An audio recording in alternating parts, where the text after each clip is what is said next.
Okay.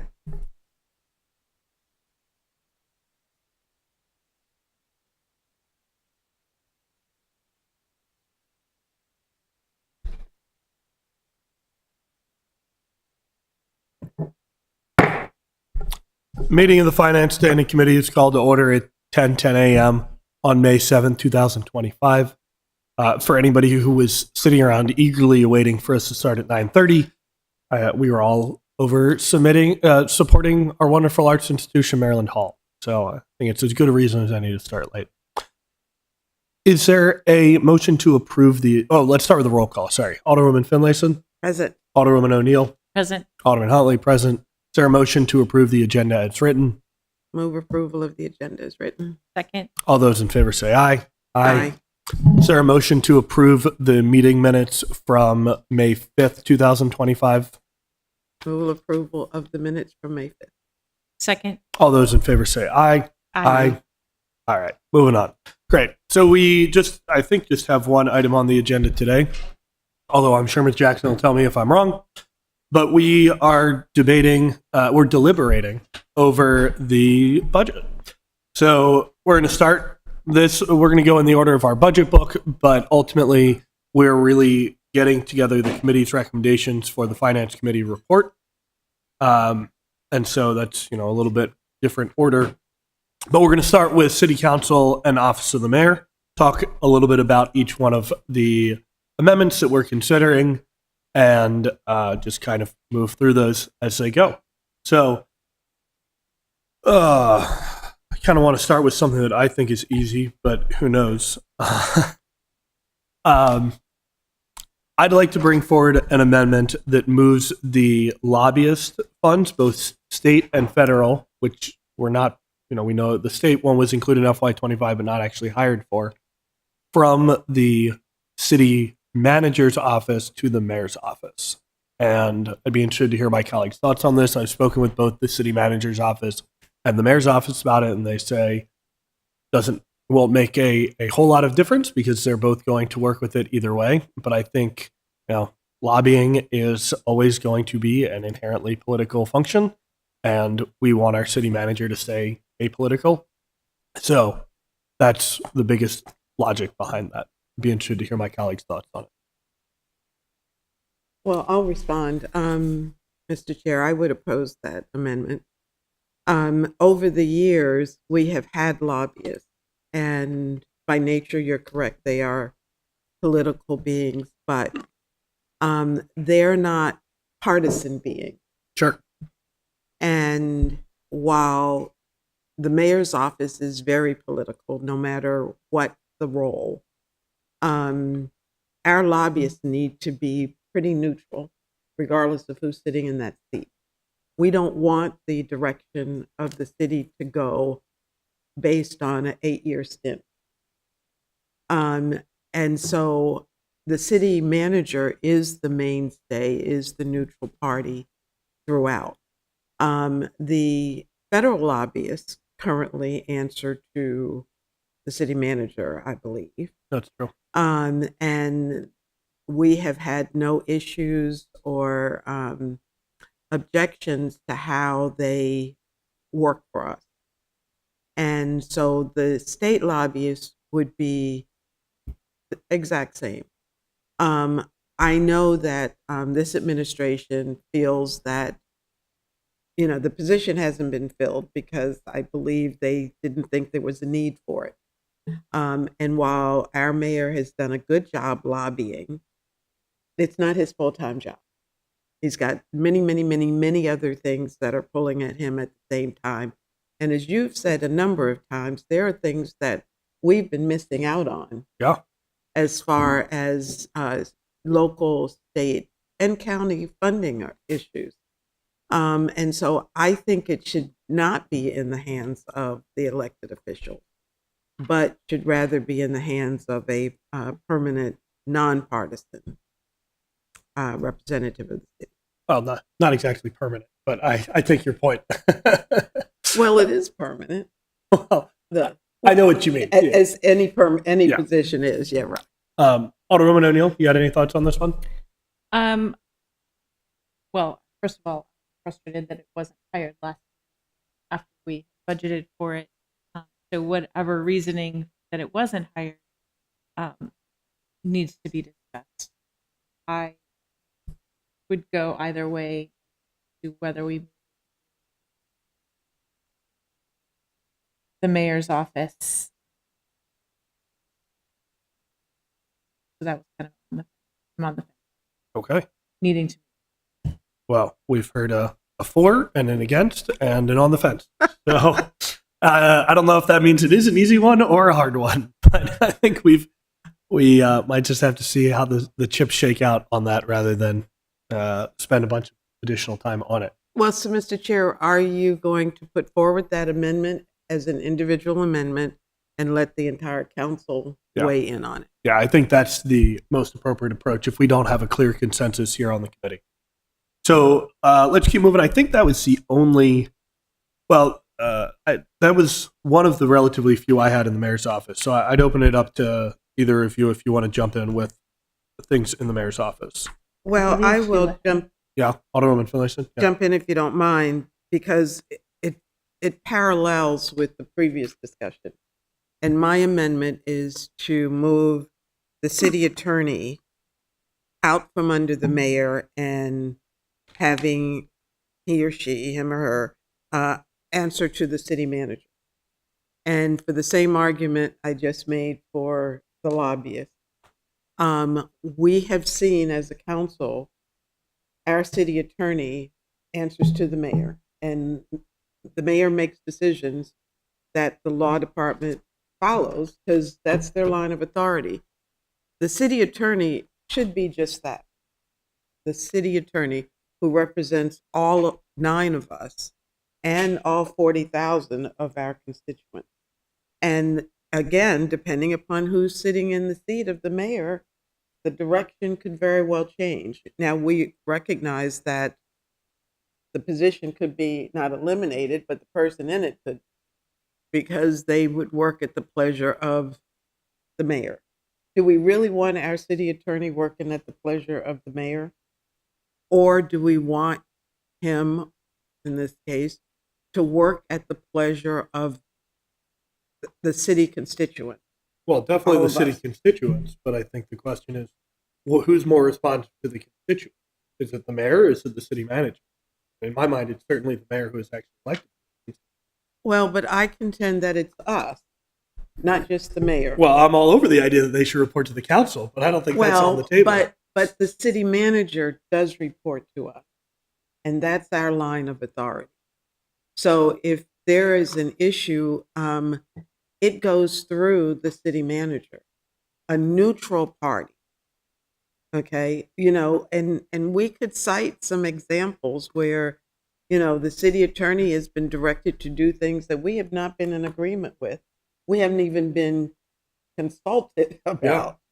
And so that, I think that's a mistake. We had for many, many, many years, from its inception, a city attorney who answered to, first the mayor, because we didn't have a city manager. But once we created that city manager, answered to that person. The only reason that changed was because the mayor at the time, Mayor Cohen, hired an attorney, and in one of the agreements, he committed to her that she would never answer to anyone else, which took her out of our line of authority at all. And so that habit has been perpetuated with mayors that came after. But it didn't begin that way. And I contend, and seeing this for 18 years, it's not the best process to have. So besides the substance of it, can I ask you, Alderman Finlayson, why you think the most appropriate way to do this is through the budget as opposed to through an ordinance? Well, I think eventually we have to put it through as an ordinance, but this is the first step. And this is the part of our legal document, the few things that we are required to do, and one of them is the budget. And that's why I have asked that these org charts accurately reflect the line of authority in each department. Yeah. And Yeah. so we have, for many years, put in our org chart the line of authority. And so this is the first step. If we get this through the budget, then the ordinance will come. And we have many, many, many things that we legislate through resolution, by example. And then we come back and we do the ordinance to match what we've done. So this is a first step.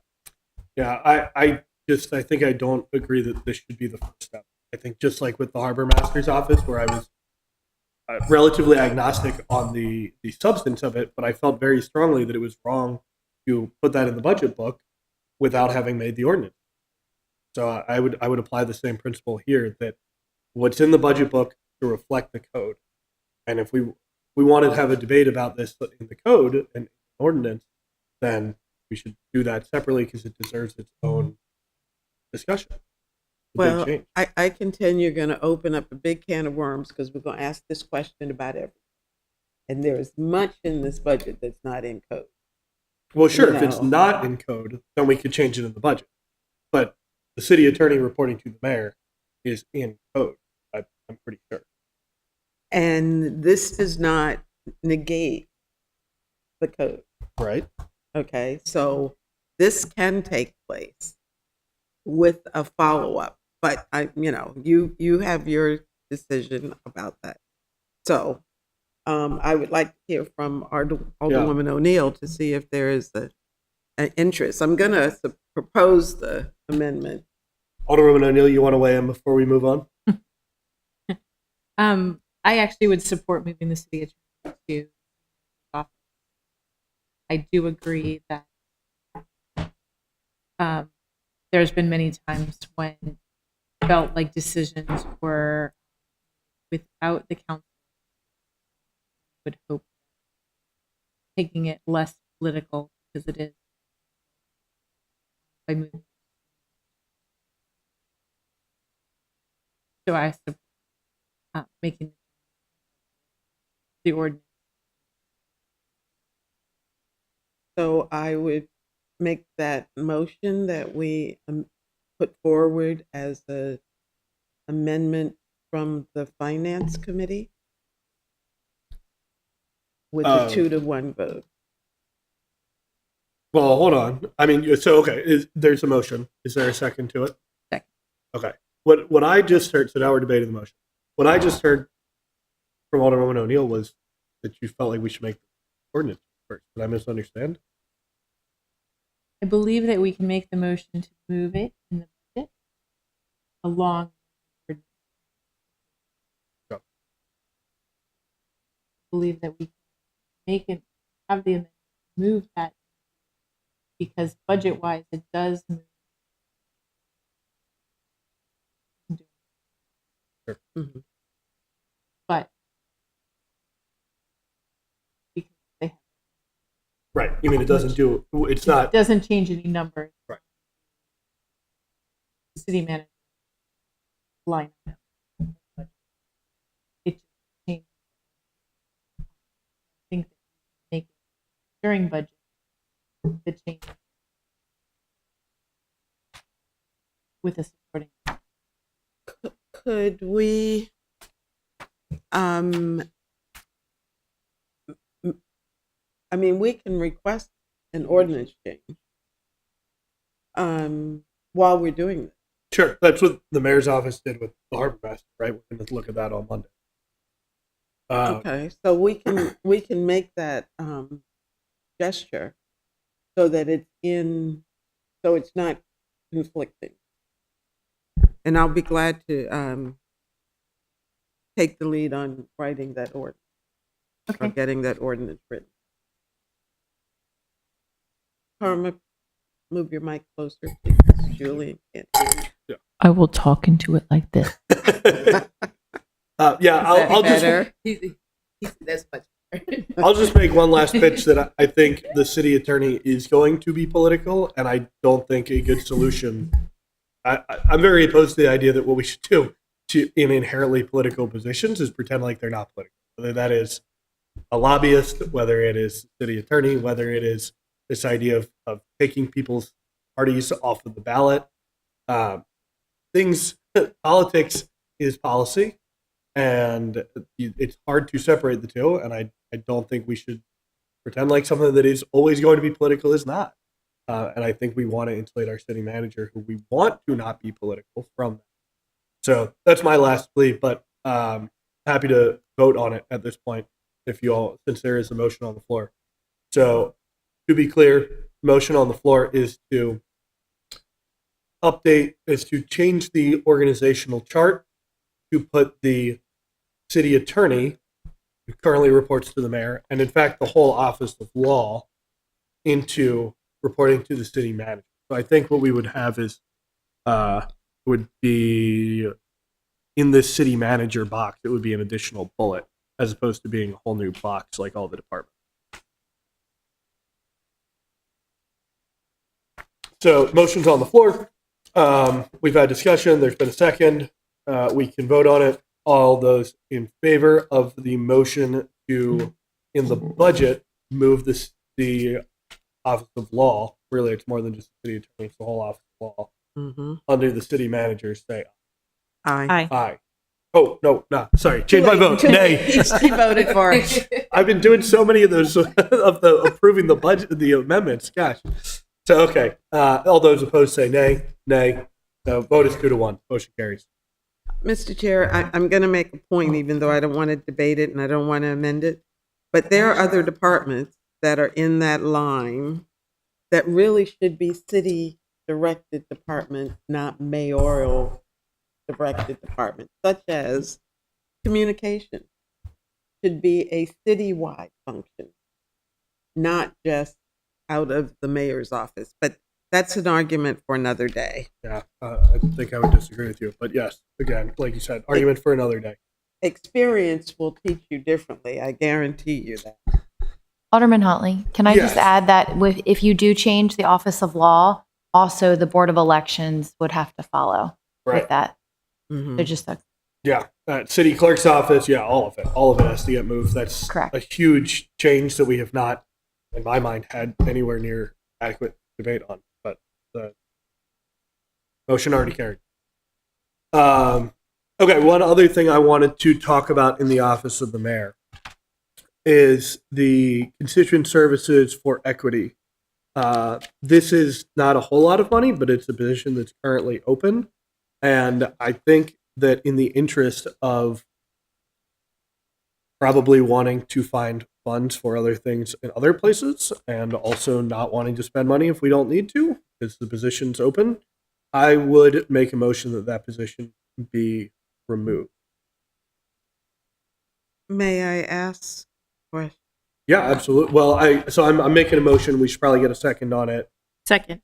All right. Yeah, let's have some debate. Um, can you clarify which position? In the office of the mayor, it's labeled as constituent service - equity. It's a part-time position. and my question is, what is that? Is that and I have a note to myself, is if that's the African American liaison? No, it is not. It's the assistant to Hillary Okay. that we voted into the budget 2 years. Right. Okay. So why is it titled different than When we voted, it's the assistant to the ombudsman. And when we voted for it 2 years ago, they categorized it as equity so that the ombudsman could carve out portions of the work. The argument was 2 years ago that the ombudsman was dealing with too many things on their plate. And they part out the equity portion so that if there were constituent services that dealt with that portion, that person worked more closely with the Office of Community Services to answer to whether it was housing or rental relief. Those were a lot of the questions. So they were trying to delineate roles. Which makes a lot of sense in theory, but in practice, I think we have a lot of other opportunities to address that space, right? We do have the ombudsman, we have the African American and Hispanic liaisons, we also have the Office of Community Services. All of those things seem to be overlapping a lot, and given that this one is currently open and we seem to be getting along just fine without it, my suggestion would be. Well, may I follow up with the question? We have constituent services special projects. We have ombudsman. And then we have the position we're discussing, as Correct. constituent services equity. And I kind of have an issue with defining it as equity. What does that mean? And is it poverty issues? Is it cultural issues? Yeah. That's not a very, anyway. Part of my concern too, Uh-huh. exactly. It seems rather poorly defined. So, the ombudsman and the constituent services used to be one person. It's been divided into two, and now, from what we did 2 years ago, it's been divided into 2.5 positions. You're talking about eliminating the half position. Correct. And I'm fine with that since we haven't been able to fill it. I'm just still not sure how to delineate the ombudsman from constituent services special projects. I really have an issue with us having projects as opposed to programs. Programs being things that are sustainable, things that you expect to need and are providing for those needs, whereas projects come and go. They address an issue and then they're gone. Is that what we want to be funding? Projects? Do we want sustainable programming? But the ombudsman addresses community issues. But this is government relations. Is that a lobbying part-time position? I mean, I'm not clear. Yeah, I mean, just to answer your last, I agree. I think there's the lines are certainly blurry. I think on the government relations portion, my understanding is no, it's not lobbying. It's things like being at Maryland Hall this morning and talking with elected officials. It's things like, oh, there's a problem on Outer West Street, so get in touch with SHA, that kind of thing. Just maintaining those relationships with other governments that we. And this is another department where titles change. Yes. And that was kind of my original question. What is that? Right. The constituent service. I don't equity. believe that government relations was under that title in last year's budget. I could be wrong. No, I think you're right. It wasn't attached because then we would have had the discussion about the lobbyists. Right. Yeah. So, but Mr. Chair, I would support your motion to eliminate that part-time position. All right. I'll second. Thank you. I'll call for a vote on the suggestion to remove the constituent service equity position from the budget. All those in favor say aye. Aye. No opposed. And then, look, I think we need to talk about a thorny thing before we move on from the Office of Mayor and City Council, which is council salaries and council services. Mr. Chair, Yes. so you're cutting that position out. So we would then draft the amendment to add that to contingency. Yes. Okay. Thank you. We'd be interested in knowing. We need to know what that dollar amount is. It's 36,600. Thank you very much. You're Great. so good. So we can figure out how to spend that now, right? So we have the city council budget, and under which really there's 3 sets of changes. One is increasing the council and mayor salaries.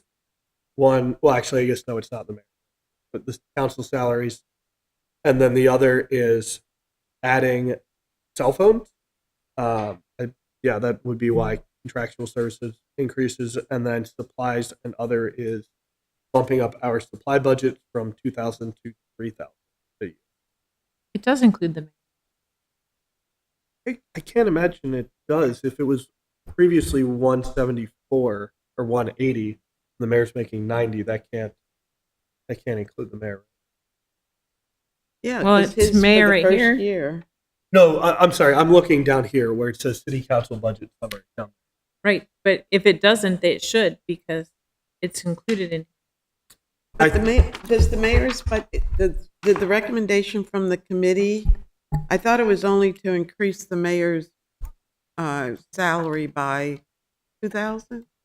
A little the more first than that. year? Yeah. But so the mayor's budget would be the mayor's salary would be reflected on the next page, on page 36.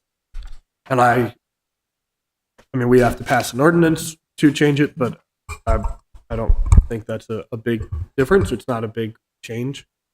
So no, I was trying to focus us on discussing, and I haven't made a motion yet because I want us to talk through it, but on these 3 changes under the city council budget, which are increasing city council salaries, increasing the supply budget, and then adding funds for cell phones. So I just want to open the floor to talk about all of those. Do we not have an ordinance? So this is Is a reflective resolution? of R825.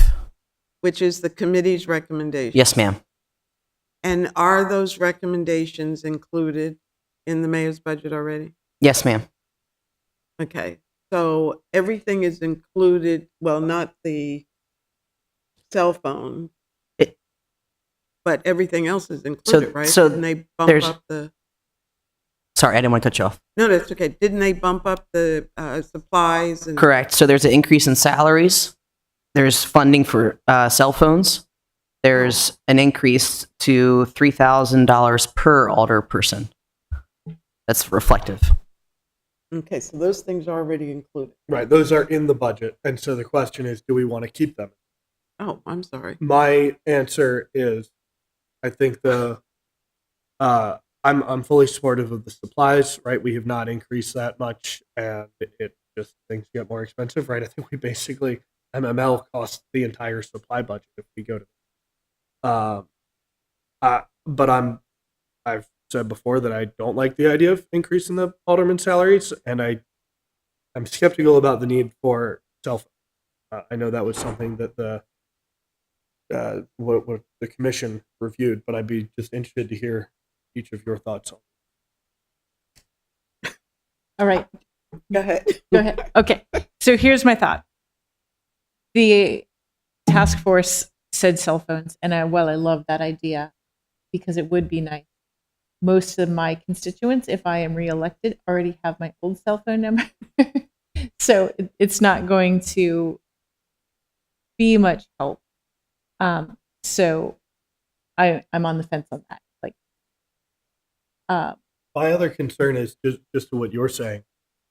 People have my cell phone number for my campaign and for my professional duties, and I can see a lot of situations where people start, if we get city council cell phones, people start calling you about campaign things on a city council cell phone. We obviously don't want that to happen.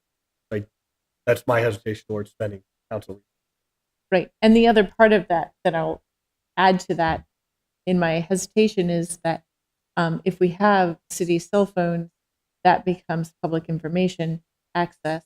And sometimes there are private conversations that constituents are calling us about that we have withheld their names for whatever reason, or their issue for whatever reason, talk about in privacy because it is their private matter sometimes. So I would actually say I would probably turn down a city cell phone. I would. So we could.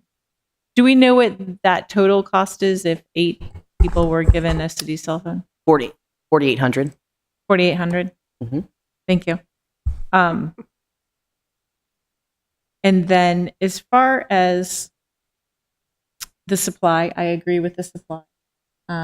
It would be nice to be able to utilize those funds. In 2023, I used my council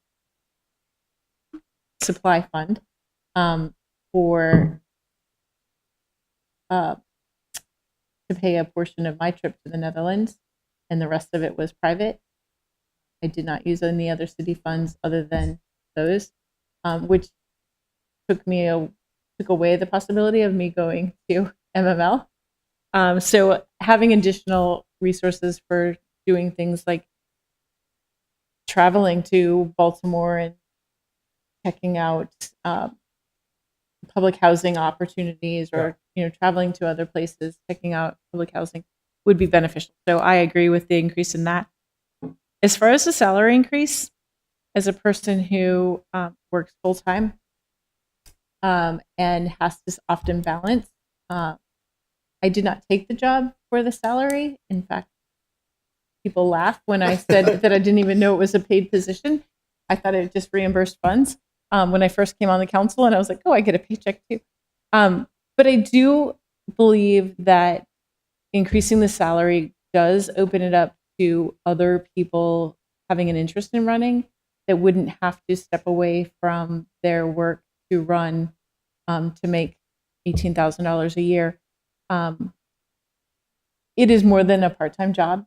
I spend an average of 20 to 25 hours per week. During budget season, it probably increases to 30 to 35. If not more. Right. If not more. And while I understand that some of my colleagues would rather have a second legislative aid to help with that, and we might be discussing that soon, there are some things that just makes more sense for me to take care of, and utilizing our city departments to be the conduit to get people to the actual resources, as opposed to sending them to yet a third person. So having an additional salary would help, I believe, bring in more people to consider the office, as well as those that are serving currently, to help offset the time away from. I work on commission, so Right. when I'm working city council, I am not working for my business. So it's a nice trade-off, maybe not trade-off, but it's a nice assistance to know that when I'm not out getting commissions for my own business, that I'm actually being paid for the work. That was a long. Sorry. No, we appreciate it. Yeah, I think this is the kind of discussion we want to be having. So trying to keep us split into 3 points. You have anything you want to say on them? Absolutely, I do. Yeah. I'm opposed to all of the increase. Okay. No, I'm not. That's That's absolutely. I was surprised. That's why I thought I'd start with that. Absolutely not. First of all, the pay of the alderman is embarrassingly low, even for a part-time position. And as you both have alluded to the fact that this is really not a part-time job. You do it. And we have attracted retirees like myself and others because we have the time. But people who have full-time jobs have to fit this into an already busy schedule. I'm on PTO right now. And well, see, so is it fair then for us to expect them to take on this monumental task and then pay them wages that would qualify them for public assistance? Yeah. Really? Is that, we should be holding our elected officials in the highest regard. And if you look at the county pay, or heaven forbid, the state legislature's pay, it is light years beyond where we are. Our commission has made this recommendation many times, and the council many times have rejected it, sometimes because it's an election year and it doesn't look right. Sometimes it's because there's pressure from a few people in the community who don't value what the aldermen do. I believe that we pay people for the work they do, and we respect them and we honor them by giving them a decent salary. And the mayor's job, which is citywide, that position, that funding was changed, I guess, 12 years ago now. A long time ago. So that the mayor, particularly who had the seat, would eventually get to $100,000. The mayor of the city of Annapolis was making $36,000. Okay, and then moved it up to 50, and then it went to the 96, 98, whatever it is now. The aldermen, while we would not get to that level of funding, the aldermen do deserve a greater respect and a greater acknowledgement of the job. And so I would totally support the commission's recommendation. About supplies, and I think that title needs to be changed because it's not about supplies. It used to be called educational training, and I'm not sure how or why that changed, but supplies is not an accurate depiction of how we use those funds. Sure. You know, Yeah. you use them to go to Sweden. You know, we use it for MML. We use it for opportunities to enhance our jobs, our skill set. Ms. Moran, do you want to weigh in? I was just going to add that the supplies is just a category. That's an accounting budgetary formality. But Okay. the actual line item expense that we code it to is not supplies. So what does that say? It's, let me get the alderman expenses. There we go. Okay, well, that's general enough to be able to be used however the aldermen see fit. And I think that should be the alderman's discretion. I agree. You know, we treat people like adults because we are adults. And how do you Um, feel on the cell phone? I'm getting to Oh, that. sorry. Just don't even rush me now. I'm on a roll here. So I would support the increase in educational training or whatever it's called, and giving the aldermen the autonomy to use it however you see fit. With cell phones, I have one cell phone. I've only ever had one cell phone. All of my calls go to my one cell phone. I always jokingly say my phone number is on the bathroom wall because people call me. I hope that's just a joke. It is a joke, but you just never know. I got students all over the place who think it's funny. But anyway, any benefit to the alderman should be a serious consideration. And in today's time, our phones are vital. Yeah. And we're talking less than $5,000 a year to give each alderman a cell phone. I think that should be a no-brainer to me.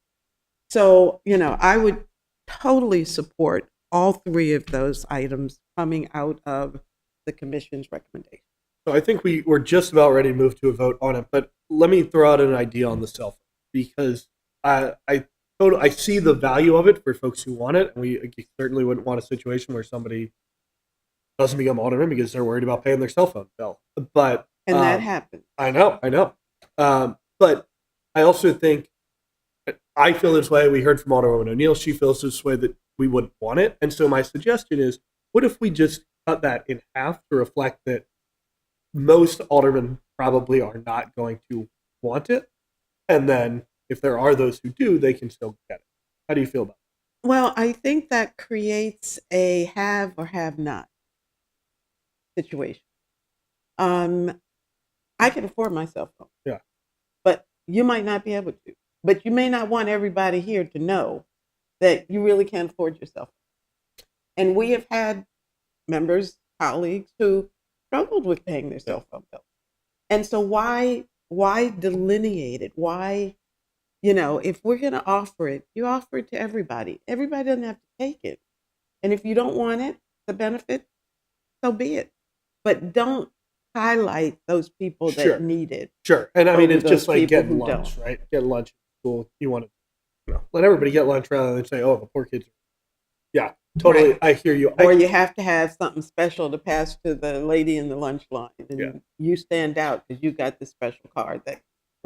No, I agree with you in principle. I think we could recognize that there might be all different reasons people do or don't want to have a cell phone, and be realistic that we're probably not going to spend the funds allocated. So, Alderwoman O'Neill, what are your thoughts on if I were to bring the motion forward as decreasing it by $2,400, which is half the cell phone cost? I guess my thoughts would be, let's just leave it as is, since it is already in the budget, and if it's not used, it goes into. Okay. Well, right? all right. Contingent. Yeah. So then we'll leave the cell phones as they are. I would like to make a motion about the salaries.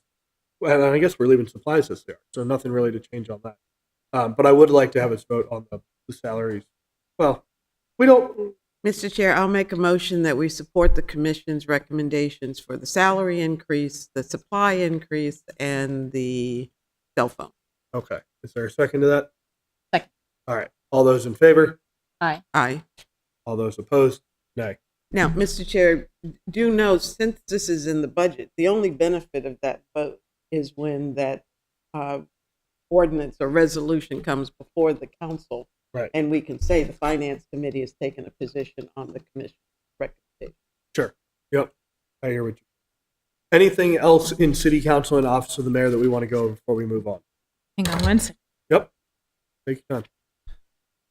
Alderwoman O'Neill, was there another position you were looking at moving? We had a discussion about the some of the NAM and no harm coordinators. My takeout coming out of that was it did not make sense to move them, but I know we did have that discussion. I had made notes to consider the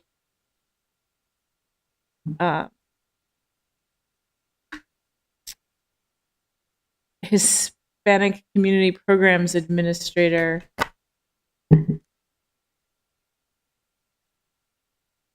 and the African American Community Programs Administrator to put them under the umbrella of Office of Community Services. But I am Alderman Mason, Community Services bulked up. But those two positions I felt were, and the navigator, they really do fall under community services. I would not object, especially since it looks like we may be able to adopt a community away from them. I don't know whether the ambassadors have been in that department at all, but so we need to decide what that department's going to look like. Right. To me, it seems that that department works very closely with both the Hispanic African American liaison navigators. That it makes most sense for them to be all under one umbrella. That puts them under the city manager's office. I agree. I totally agree. My only hesitation is capacity. And I'm not sure, because I'm a little concerned with all of these programs being in the mayor's office, knowing that we're going to have a new mayor next year or this year. And we don't know whether these positions are going to have the same interest or weight in the new administration. Wait, these are what used to be called the liaison, and they're now administrators. Program administrators, yeah, So yeah, I mean, I'm not sure I do support this then, because I think on the one hand, administering programs, if truly what they were doing was administering community programs, then I would say yes, it makes sense to put them in the Office of Community Services. But my sense is that that's not really an accurate description of the job duty, community programs administrator, that they are liaison working in the mayor's office to these communities, rather than some of the other positions, right? Like the NAM community coordinator, the Hispanic outreach navigator, those are ones that are fully embedded in community and are out working there. So, yeah. Well, if I might give some context to this, when those positions were created, they were community coordinators. Right. We created the African American liaison to be the person who had his finger on the pulse of what was going on in our most challenged community, so that we could immediately address those concerns. That has changed over time to include things like NAM and no harm, and now I I can't put my finger on what it is exactly. The Hispanic community liaison was elevated with the previous director or administrator to keep her finger on the pulse of the Hispanic community, especially as it related to voting. And I hesitate because was it voting first or was it COVID first? But the focus was on making sure that the Hispanic community was getting the COVID information and the testing and the inoculations. But it seems to have changed. Yeah. So I'm going to turn it to our budget manager, and then I think I might have a solution. So I was just trying to understand what your intent was. Was it to cut the positions or rename them, or just to gain an understanding as to what they do and the naming convention change? I think as I understood, the original suggestion was that perhaps they would be better To put them under the Office OCS. of Community Services. But actually, you jumped ahead of me. What I was going to suggest is that we change these names for these two positions back to liaison. They should not be administering programs. That's not. I don't think that's the point. So the names just changed with the class and comp study. And that was also reflective because those positions before were, I believe, N10s. So their grade has definitely increased. And they, for example, the African American Community Programs Administrator does oversee Annapolis United, NAM, whereas the Hispanic Community Programs Administrator oversees all of the folks on the ground running the Hispanic programs. See, that's when the org chart would come into play because we don't know that. You know, if they're program administrators, you would expect that they would have some programs they'd be administering, and there's no reflection of that. Well, I mean, I think we did hear it from the mayor's office, even though we don't have the org chart in front of us. But it shouldn't be just verbal communication of that. Would it be We had helpful? the same discussion last year and the year before that, if I remember correctly, because we can't figure out who answers to whom and who's accountable for what. Oh, yeah, Mr. Budget Manager. Would it be helpful to have someone from the mayor's office here now as we go through that department, or? I kind of feel like I explicitly asked this question when the mayor's office was here. How do you feel about having these moved over to Office of Community Services? So I feel like we already got the mayor's office position. Mr. Chair, I think it would go a long way if we took the titles back to the original intent. I agree. The Compton class study provided significant information to us, but they didn't get it all right, and they never do. I mean, this is the third Common Class study we've lived through, and they only know what they were told, and they made their recommendations based on that, which is great. That's their professional propriety. But for us, it's not clear as to what the role is. So the motion that I'd like to bring forward. Well, did you have something more to say, Mr. Trudeau? No, I'm unsure of the HR implications with this, and right, because their title is reflective, matches their grade, and if we move them back to liaison, I think the intention originally, as I understood it, to relook at their positions and the work that they do was because you all felt that should be elevated. So, I can't comment on the HR implications of your decision, but we'll make sure that we address that. Yeah, I think it's something that the sense I'm getting is that this is something we want to do. The committee feels is worthwhile, and we should make the recommendation. The HR department can get that figured out, what the full implications of it will be, and ultimately we'll be able to vote for it. So, with that said, I'll make a motion that African American Community Programs Administrator and Hispanic Community Programs Administrator both be changed to African American Community Liaison and Hispanic Community Liaison. Second, all those in favor say aye. Aye. And just so it's on the record, we were not suggesting that there be a grade change. Just changing the name. Anything else in City Council and Office of the Mayor? So Boy, did- I hope we don't take that long on all the departments, but I have a feeling we won't. So, moving on to Office of Law. I know one of the things that we had discussed with the Office of Law, and this doesn't need to be an amendment, but that it will be changed in whatever. Mr. next- Chair, Yes. I'm sorry to interrupt you. That, thinking through it, that particular amendment might be best suited for the actual pay plan resolution that comes before you, hopefully soon. Because you're actually changing a title, right? There's no budgetary implications with the legislation. It's a title change. Sure. I'm sorry, I'm not clear. Which are you talking about the Office of Law? The one that you just voted on, the Hispanic. Liaison. Yes, ma'am. Okay. Well, Just the I title. think we can do it there too, but I think we want to reflect the intent here. So, Office of Law, legal intern is going to be stricken out of that not because we don't want to have a legal intern, but because it should be reflected in the HR budget for interns, or was it HR budget or something else? But it doesn't need to be in that staffing summary. We don't do it like that anywhere else. So just a reminder that that's already going to happen.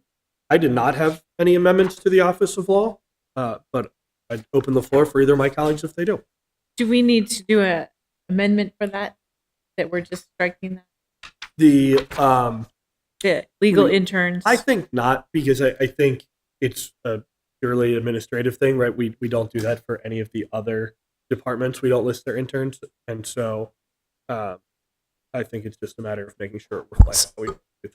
So my understanding of that position is that it was outside of the summer intern program. So they had savings, and they were able to use those savings to fill an intern position. You know, we have had an intern in the law department every year. Going back to when I started the Annapolis Summer Job Program, because I put a legal intern in that department. So I'm not clear why it shows a 0 in 25, and maybe it's how it's funded. But we've had that position. And I can tell you, Landon, who's the one who was the first one we ever had, who's now an attorney out of Stanford. Thank you, City of Annapolis, for training him up, you know. So I don't know.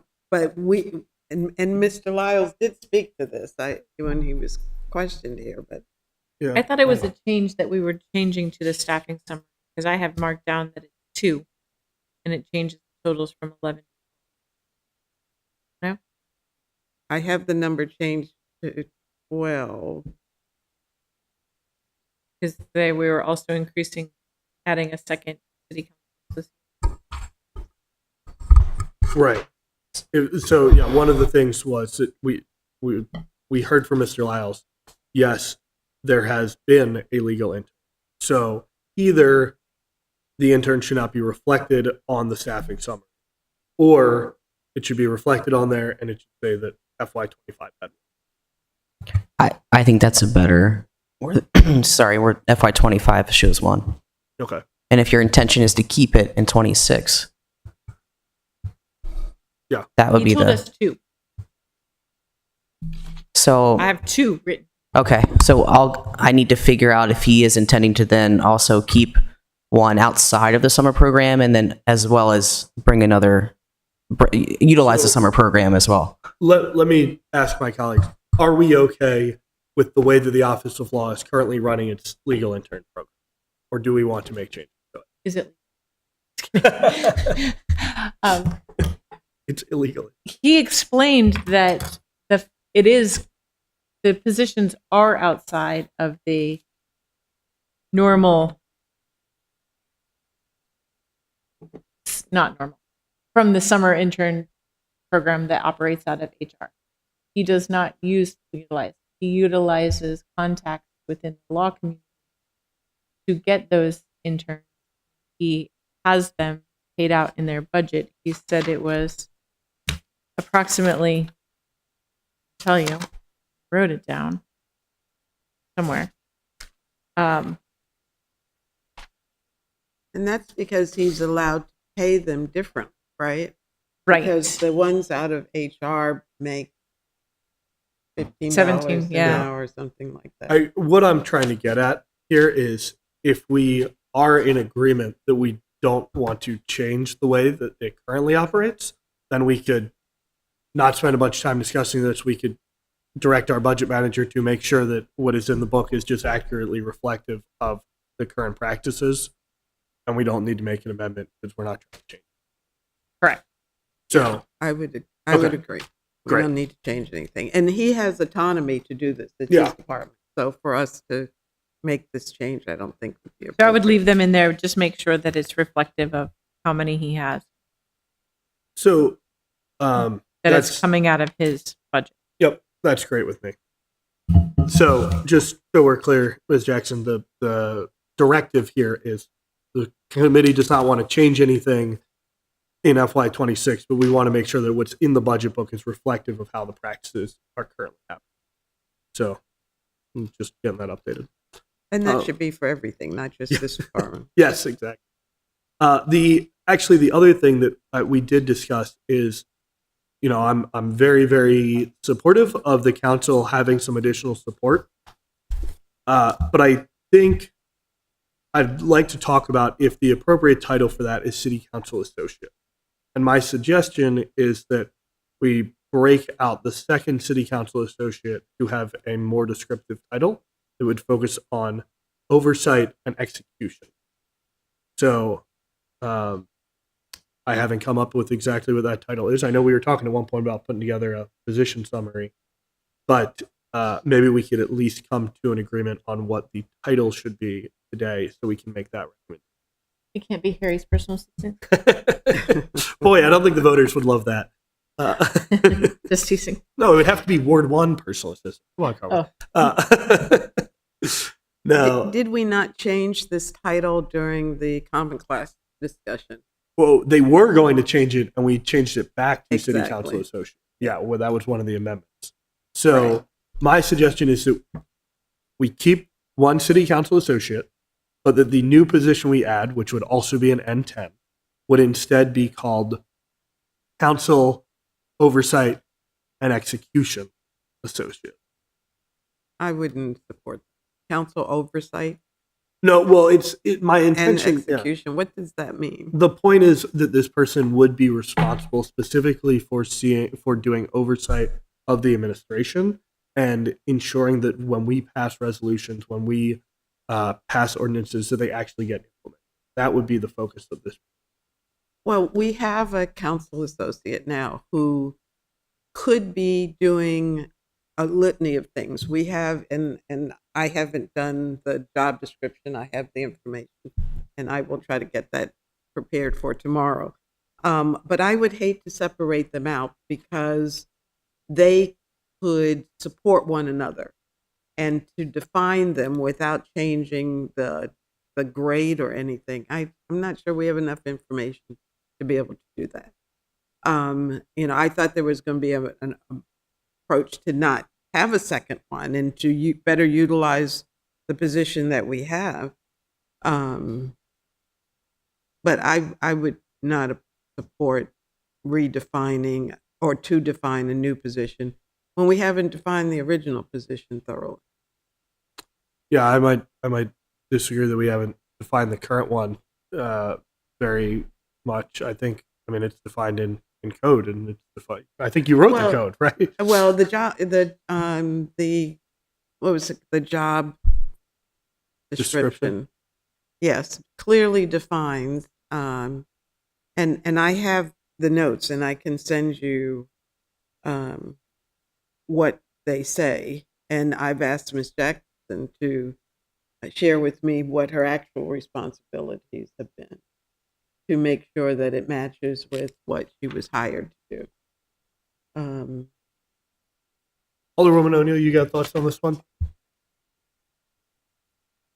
I do think that the role needs to be better defined. I don't like the idea of oversight and execution. I mean, I'm kind of spitballing on that. I know, That is I get what it. I want them to do. Is that the right way to phrase it? I'm open to other ideas. And, but I also believe that if we redefine the current associate, it's hard to talk about freshman things. People can't understand. Do I need to Just talk tune in my us out, mic? please? Because you know this isn't personal, but it's, you know. I'm not sure that we need to add a position. That's what I'm trying to say. I think that if we were better at defining what it is that we need that person to do, I think that it could fall into that. I know that that acting city manager Buckland is working on a program or a document that follows all of the amendments and all of the legislation that we passed, so that there will now be a better way for us to find out where in the pipeline it is. I believe that we need to work on being more efficient versus just adding positions because we feel like something's not getting done. I couldn't disagree more. I'm sorry. I think there is a huge amount of work that anything from the tracking of legislation to the being in meetings to represent the council to the idea that we hear all the time we need more transparency and we need more communication out of the council. All of these are things that we need a second council associate for. I just think we could have the position more defined, but look, there's a heck of a lot of work to do. I think we heard this over and over again when we did our priorities work session. When the council came forward and said, these are the things that we want, we heard this from probably 4 or 5 out of the 8 members. So what changed? Well, I think that we could far better utilize staff that we have. As much as I would like to say we need a second person, I think we need to better utilize the person that we have. We do have an issue, like other departments, like public works, like planning and zoning, of tracking the work that's being done. Yeah. You know, we could add to our council associates job description to track all legislation and to keep the council informed on the status of that legislation, i.e., where it is on different committees. She already brings in the appropriate departments when we're having discussions about it. But it's a tracking issue. You know, we had the same issue in the law department a number of years ago when we couldn't keep up with all the lawsuits. And there's a log there, I believe it's still there, that you can look at where a lawsuit came in, what the status is, what the resolution might have been. We need that kind of documentation, but it's not like it's not easily accessible. And I think you heard from the city attorney that these things could be accomplished within the staff that he has. They fall under the law department. I mean, this is also part of the problem is that the structure, right? That we have this situation where a person who's supposed to be working for us is actually working for somebody else who's working for somebody else who's ultimately working for the mayor. And really what we need is Well, someone that's who not reports. quite the. That's exactly it, right? The city council associate reports to the city clerk, who reports to the city attorney, who reports to the mayor. Okay, you're right. So You're right. I think to the extent that that it's about how are we managing it, I'd say one of the big problems is this person doesn't report to us. But I'm not sure we're going to change that in the budget. I think what I'd like to see is that we recognize there is a lot more work to be done, and recognize that in my strong opinion, what we heard from at the priorities work session was that it is more than one FTE's worth of work to do. And so I'm all over the idea that there's better ways to manage, that there's better ways to structure. But the question comes down to, is there 1 or 2 FTE's worth of work to be done for the city? My answer is that it is definitely 2. Well, I'm afraid I would oppose. Much as I love it. I think it goes down to utilization and how we, and all of our aldermen who had this as an issue, it was all the same issue. Being able to get, when we created the position, we wanted more of a researcher. And then the law department saw fit to add a position. So now she does the legal, the research to a certain degree. But that doesn't mean that we can't ask our council associate to do that for us also. Independent, not duplicating efforts. But, we haven't utilized our assistant as we need to. And so I think until we get to the point where we are saying, we're giving you everything we need and everything we want, and you can't handle all of it, then you add a second person. But I don't feel that we're there. I'm think sorry. Ultimately, I think we might just. Alderwoman O'Neill, you got anything more you want to say on this? I am in agreement with Alderwoman Layson. In every presentation, you talked about where departments where they would cut, and in almost every presentation, where they would cut would be staff. They never talked about cutting programming. They never talked about cutting resources other than staffing resources. And I think that we need to take a good hard look at the structure of our council associate, the job description that's there, and work from there. And if we decide that it is more work for one person, I would much rather do that than hire somebody and find ourselves in a year having to severely cut staff that we have hired because we're facing, budget deficits, structural deficits. So I would actually make an amendment to keep it at one council, To do what? I'm sorry. to reduce it back down to one. Oh, okay. Is there a second to that amendment? Yes, I'll second. May I ask the chair? First of all, I was going to suggest that I work on the job description and bring it back to you tomorrow. Sure. Great. To see if there is something you feel would warrant maybe a part-time person as opposed to a full-time person. But if we could more clearly define what it is. Today, I'm going to agree with Alderwoman O'Neill's motion. But if we want to have further discussion, and I will commit to, I hope, writing up something for that job description that might help us see how we can better utilize our assistant, or whether there's a need for a new one.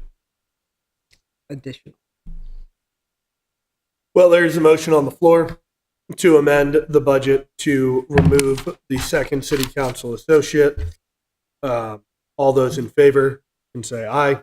Aye. All those opposed, nay. Motion carries. Mr. Chair, do you want that job description tomorrow, or Yeah, you're if you not can wasting bring it, time? I feel just as strongly going into this or coming out of this as I did going into it. I think Okay. there's Mr. a lot more Chair. work to be done. Yeah. Sorry, we will move that funding to the contingency fund Thank you.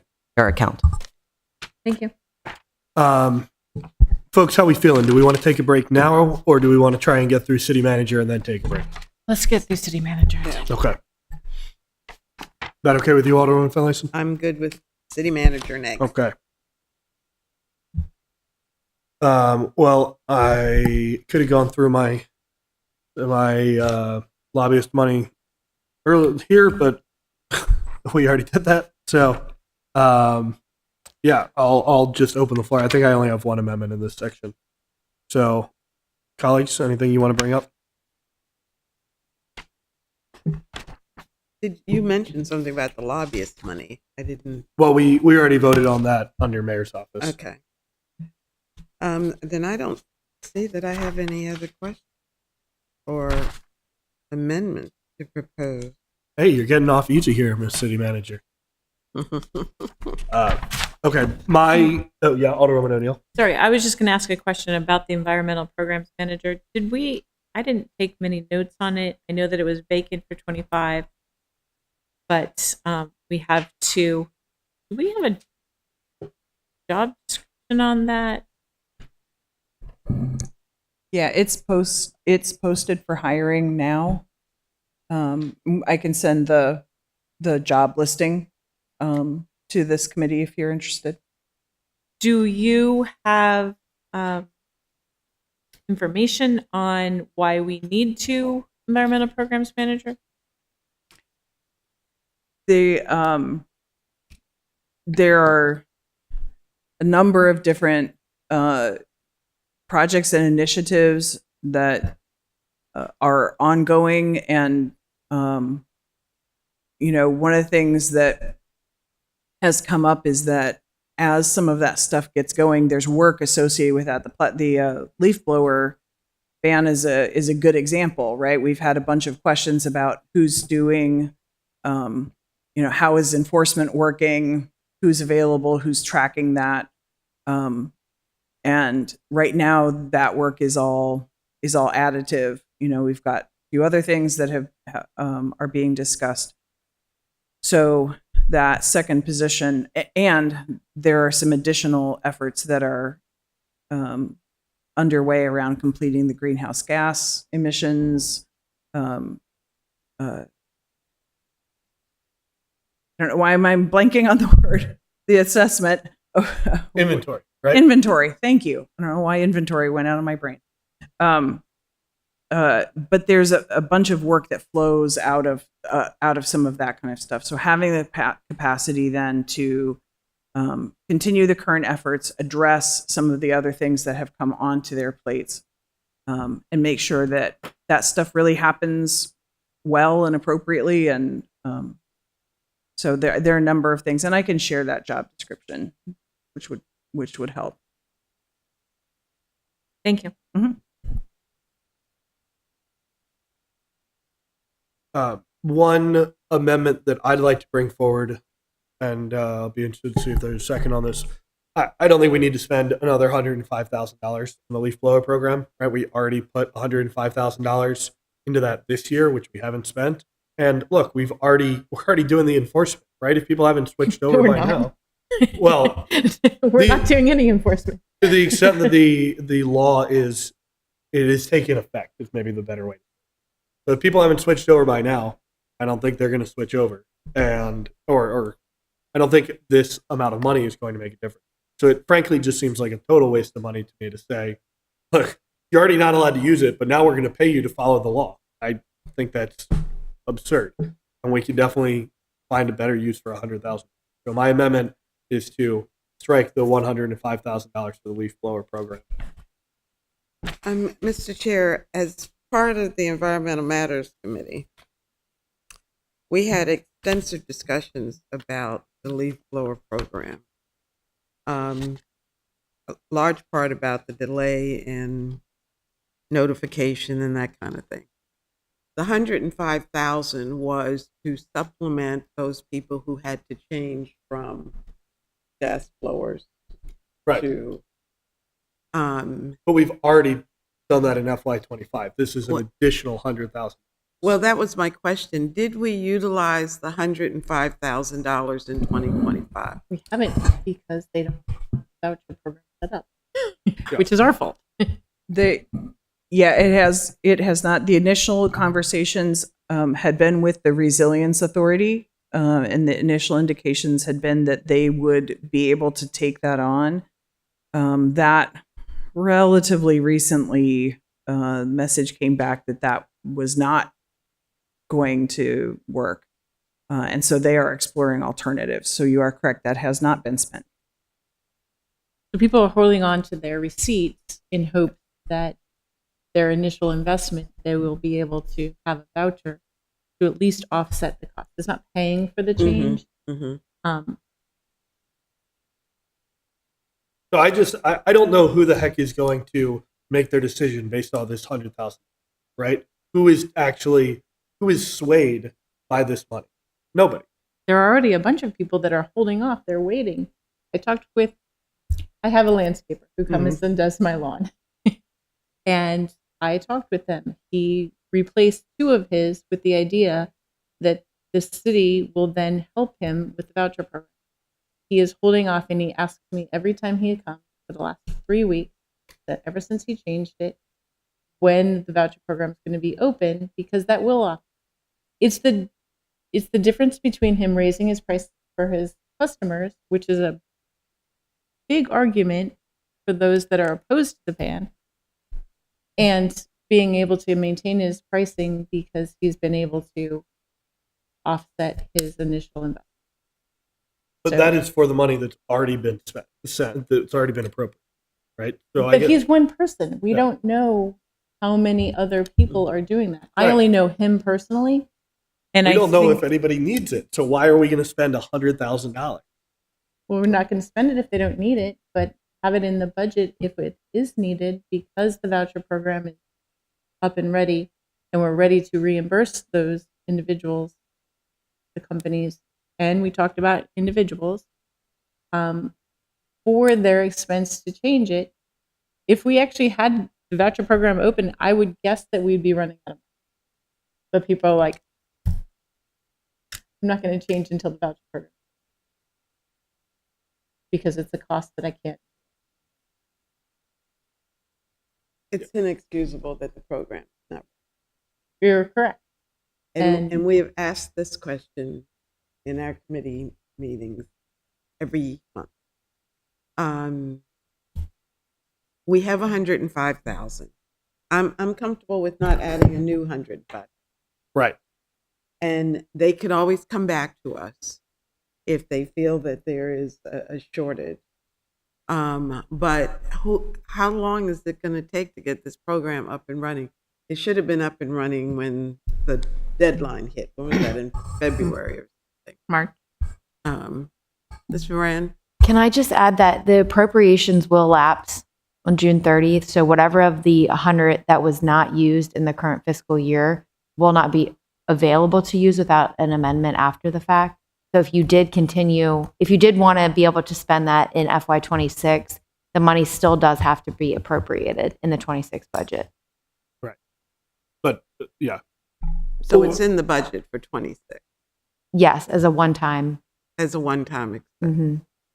but again, the money that is in the budget for FY26 is on top of the $105,000 we've already said we're going to give to people to buy leaf blowers, which is just But if we don't give it by June 30th, That'll expire. it expires. Mhm. sure. And then, But in But if we- theory, yes. In theory, yes. If you were to start the program tomorrow and use the 105, then you've now agreed to do another 105. yeah, and I didn't want to do the first 105, so I really don't want to spend $210,000 on leaf blowers when our sidewalks out front are leaving people broken and bloody. Ms. Buckland, may I ask, what's the status? What's the timeline, or can you get us some information? Yeah, my understanding is that they are in conversations with another organization to do the administration of that, given that the discussions with the Resilience Authority felt that didn't end up working. But I can find out the status of those and how close they are to an agreement.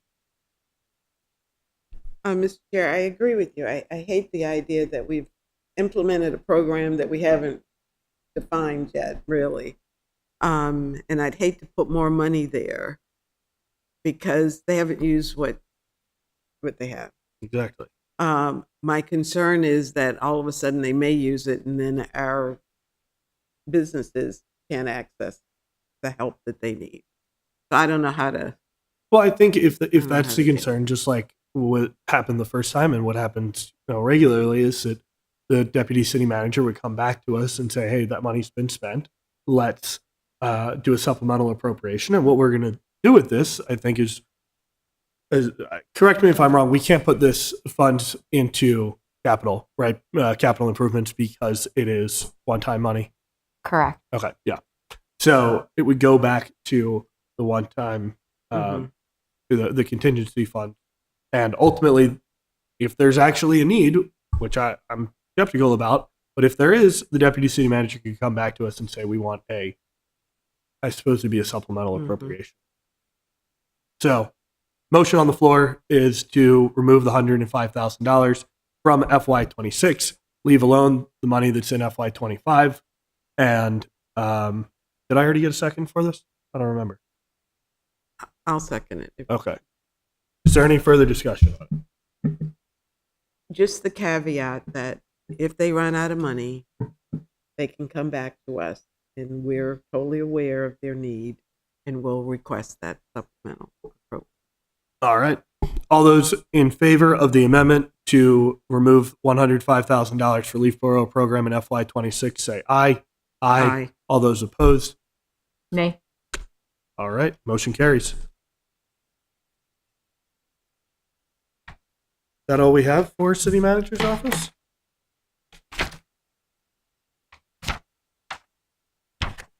Should we ask the acting city manager, was there anything in your budget that you wanted that was not funded? I am definitely a believer that we should be eating our own cooking, and so my expectation is that we end up being subject to the same kind of pressures as anybody else, and so but we didn't ask for much, so because obviously we've got transition, coming up with the new elections and stuff like that. So our requests were pretty modest, and most of what we did was actually some reallocation inside our budget. So not really. Yeah. I mean, gosh, only a $6,000 increase is pretty impressive considering the class and comp changes. All right. Well, I think next we would get to central services, but let's take a break. And want to say we'll come back at 11:45. Is there a motion to recess until 11:45? Move to recess to 11:45. Second. All those in favor say aye. Aye.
for first.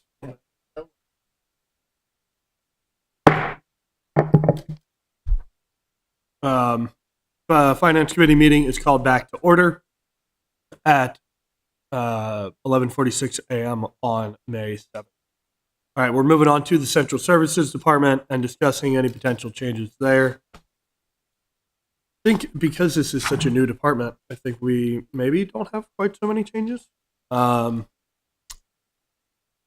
had talked about having a amendment to pull the money for getting a Maryland procurement certification because I think that's only going to teach bad things. I hate the way Maryland procurement works, and also there's a lot of money for it. But I spoke with the director about it, and he feels like that is not necessary to go in the budget. So that was my, I think, only thing here. I'd open it up to either my colleagues if you have potential changes or things you like to discuss.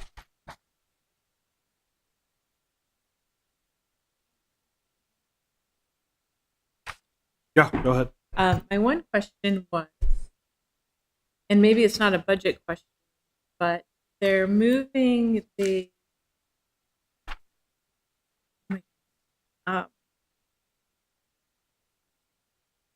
basically,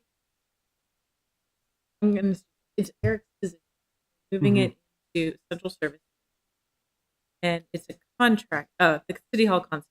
Yes. And I'm wondering why that's a contract position versus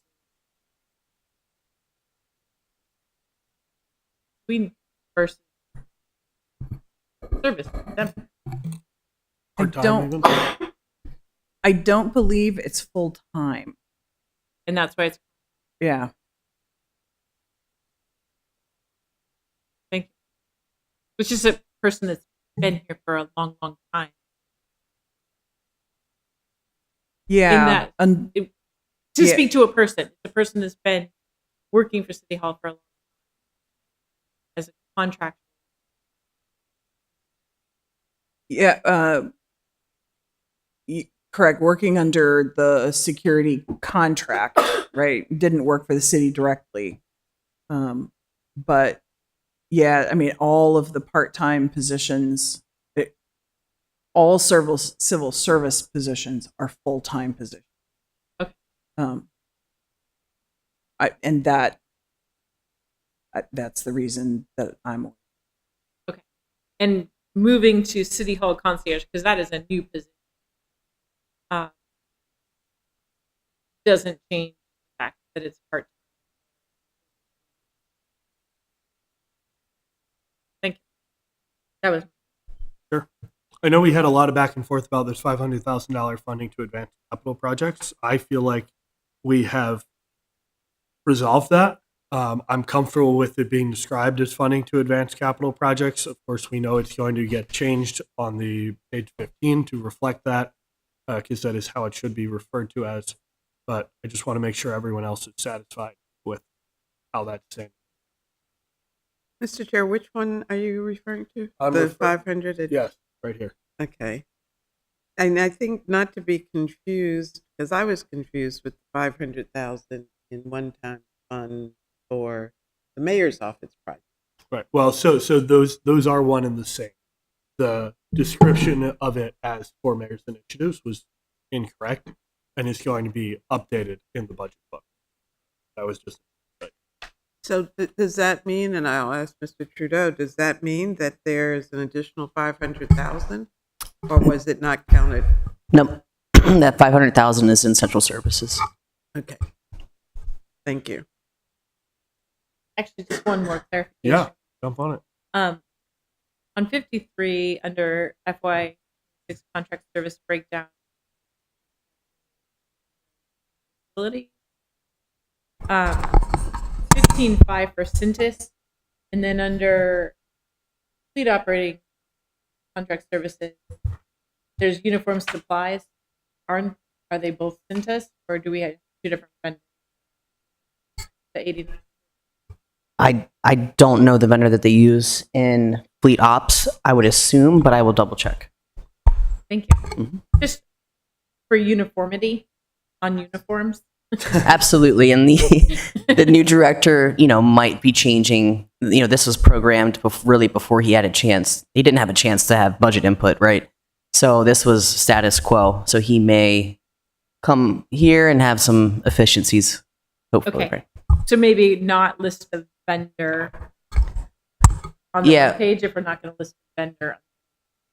Yeah, when we asked this of departments, we asked them to put it in programmatically if they can, right? Because that's our vendors could change, right? Right. We don't always get that information, so we come to a point where we have to put in what we get. But I understand what your point is there. Right. Yeah, I would just be interested because I would like to be able to, at some point in time, see what the contract is with Cintas. Are they giving a group deal? Multiple departments are using them, or are Right. they not because different catalog? Yeah, I understand your question. Thank you. I know we were talking about having additional funding for security guards, and That's 180. Is that- right. So I think this 180 includes additional funding relative to last year to hire a. We have two. This would add an additional 1.5, if I remember correctly. And That is my memory as well. Yeah. And on the one hand, hard to argue against keeping people safe. On the other hand, If I don't know. if I may, the Yeah. reason for the third and the reason that it's Shaw is because finance is moving there, which includes the safe and all the attendant money and stuff like that.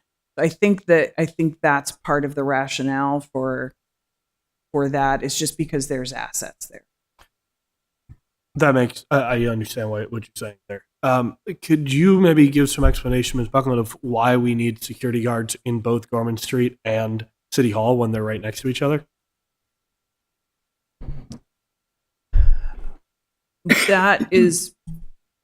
That's probably something that is better coming from Corey. I can certainly ask him to come up and address that.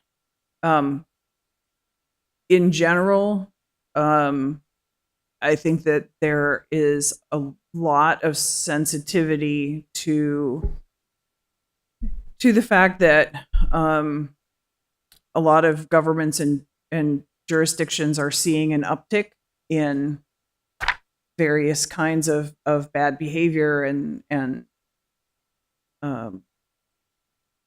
our staff is not immune from that. But I think that's probably an answer that probably is better coming from Corey. You're going to hear more speculation, my layman's view. Sure. I can certainly ask Corey to come up. Yeah, I'm not 100% sure either. It's not a hill I'm going to die on. We can keep moving. But while we're on this topic, and maybe I'm going to open up another can of worms here, but Ms. Buckland, I noticed the other day after we had our CIP presentation that we're adding a lot more funding to our city facility security upgrade this year. I think normally it's somewhere around $200,000, and this year in the capital plan it's closer to $1 million. Or maybe this is for Mr. Trudeau. And the only description is increased funding requested for security improvement. What kind of security improvements? Why Yeah. another $800,000?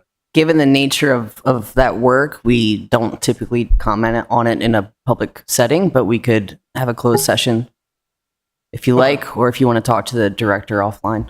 Yeah, I think, okay, I'll follow up on that. I think my concern here is that this CIP is really, really broad, and it includes locks on doors, and it also includes laying fiber optic cable.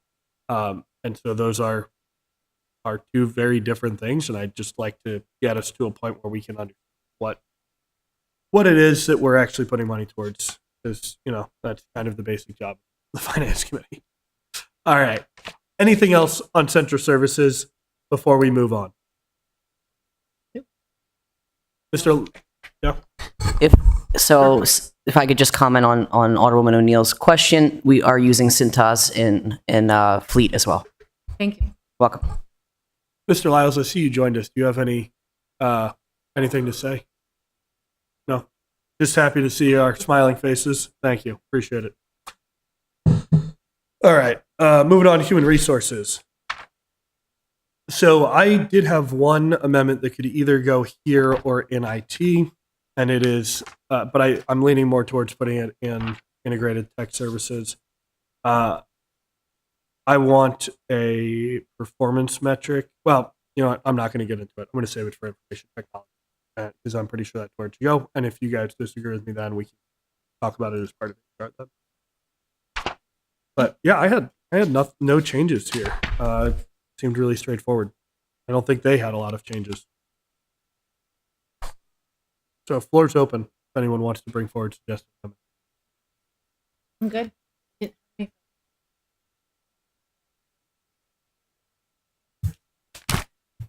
Although I'll back up and say one question I had was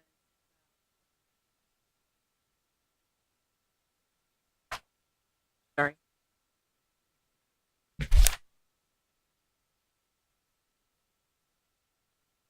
No. I had asked her about the tuition. Oh, right. That's continuing to be fun. That's it. I didn't have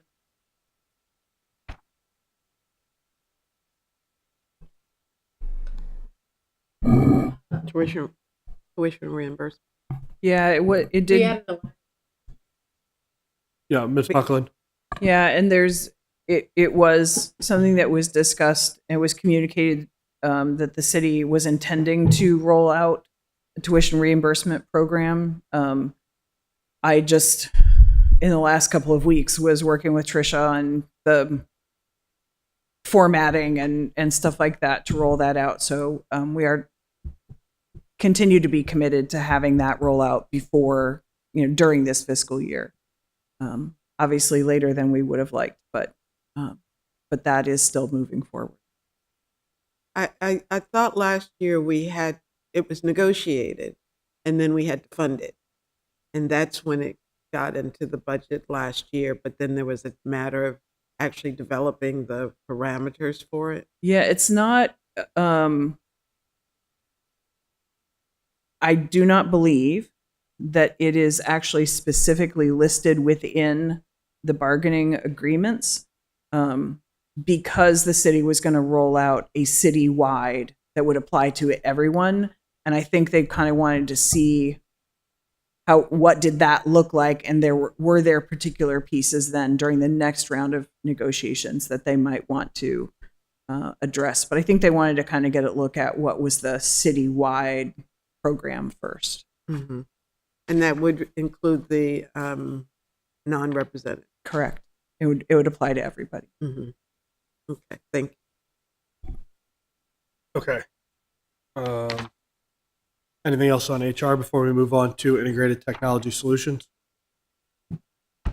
No? Okay. I'm excited on this one. This is just a performance measure addition, and I try to be pretty judicious about those because I don't want to overburden our departments. But my amendment is that under the goal, so I'm looking at page 61. Yeah. Sorry, I just want to give you some guidance on here, right? So if you're impacting a performance measure, that wouldn't be an amendment because the amendment is to impact the budget legislation. This could be better suited as a recommendation from the Finance Committee if you all agree on it. And then we can just do it. So there is legislation, there's an ordinance Correct. that goes with the changes to budget, right? Mhm. And then we have the budget book as attachments. Correct. And those do carry weight. And so my thought is that if we think that it is worth what's in these budget books as force. And so I do think it is appropriate to bring forward a motion. I think I get what you're saying. Maybe it's not technically an amendment, but it is something that it is a motion to include a change in the Finance Committee report. Correct. So then once you present your report to council, the rest of council, right, they could accept your recommendations. We don't have any objection to you doing that. It was just the question of whether it's something you're going to end up voting on, or just everyone says, yeah, that seems good. Go, please, go Yeah. do it. But I think the finance committee should vote on it because we want it to go in our report. Yeah, my only thing is it makes sense to be a recommendation, not an amendment, because we're not impacting legislation, which is what the amendments are for. Okay. Yeah, we're getting a little semantic, but I hear what you're saying.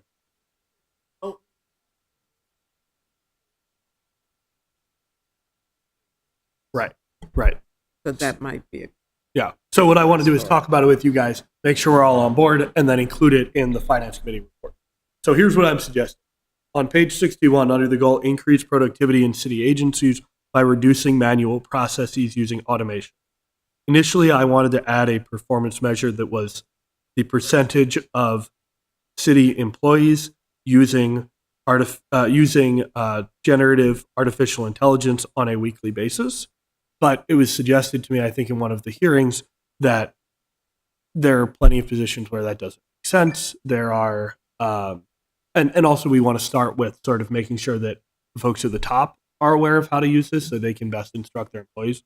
So my updated version is percentage of city employees out of the mayor's office, the city manager's office, and department directors using generative artificial intelligence on a weekly basis.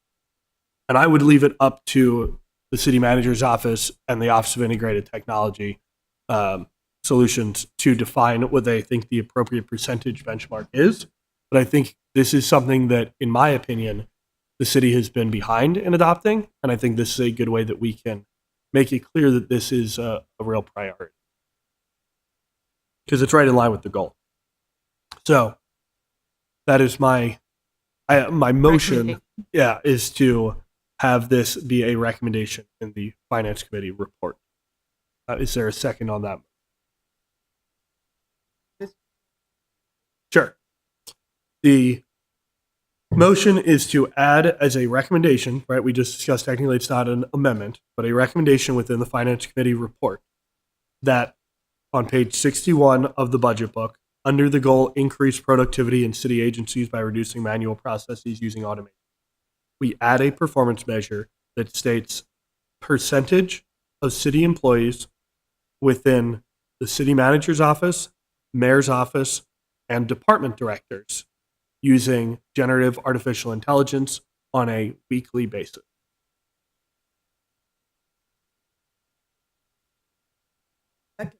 Okay. Thank you. The question is how we measure it. Yeah, I think that's a good question for a lot of our performance measures. And I would say there are a lot of performance measures in here that are difficult to measure. So while I would love to think through, and I think if Brian were here, he might be able to tell us some ways that it could be done. I don't think that needing to work through how it gets measured is the reason to include it. Because God knows we got some other things in here that there's no way that they're getting tracked particularly well. But would you? I would like to hear from Brian, Mr. Packlin, to be honest. I mean, it sounds like a lofty performance measure. I just don't know whether it's just adding something that we can't do. Well, I think that's part of why I want the flexibility of we're not setting the benchmark, right? I think it could be, I think it should be somewhere like 75 or 90%, but they would have the freedom if they think, hey, that's not possible, to say it should be 15% and get something that is genuine.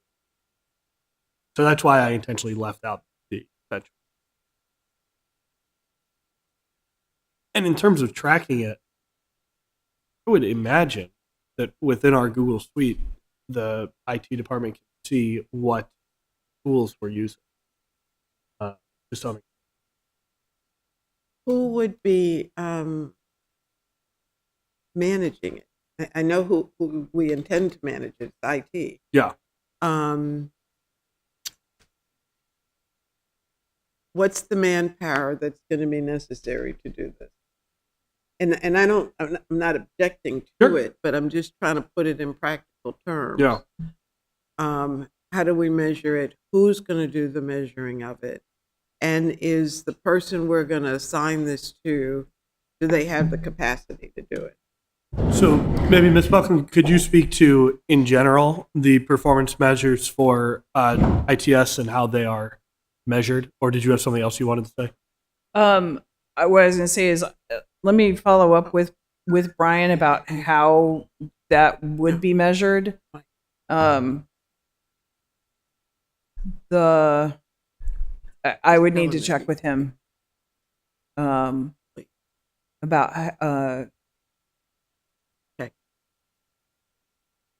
yeah, I would need to check with him. As far as the other measures are concerned, the rest of those are pretty standard IT measures, uptime measures, things like that.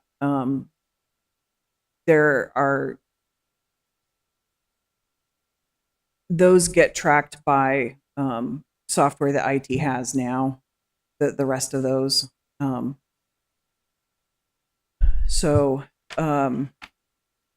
yeah, let me come back to you. Let me see what I can find out from him. Okay, we can revisit it tomorrow. Thank you. I asked Corey to come to address the security question that you guys had. Oh, sure. About the security improvements or about the security guards? The security, you'd asked about why do we have individual guards here and at Gorman as Right. opposed to more shared, and just kind of that, how do we think about security in the buildings and why Okay. both? Corey Bradley, Risk Management Administrator. So first I'll say security assessment was done by APD before I came to the city. I believe it was done in 2016 and it made some pretty high level recommendations. About 2020 or 2021, we thought there was a need for enhanced security after reviewing those recommendations as well as some other threat analysis that was done in the city.